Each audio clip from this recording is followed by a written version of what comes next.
Sharoitida zapеченный rol tayyorlaymiz. Buning uchun 250 gramm suvga 200 gramm alanga guruchini solib, yaxshilab qaynab chiqadi va qaynab chiqqandan keyin uni pishgandan keyin ustidan dasturxoncha yo sochiq bilan ustidan qopqog'idan o'rab, ortiqcha bug'li suvlarini shimib oladi va 15 minut turadi.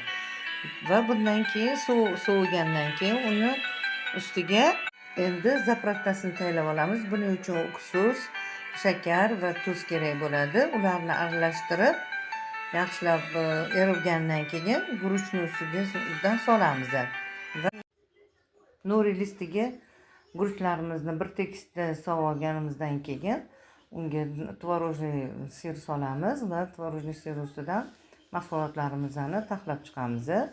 Bir aniq nimalikda, demak, menda tovuq go'shti, pishgan tovuq go'shti bor edi, shundan foydalandim.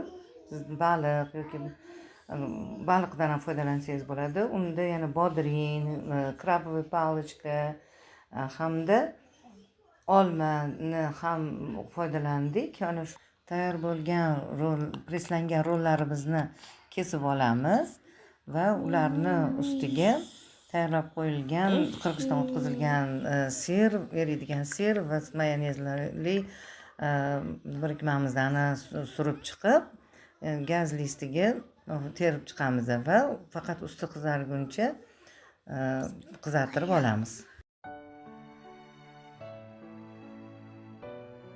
Rollarimiz tayyor. Yoqimli ishtaha.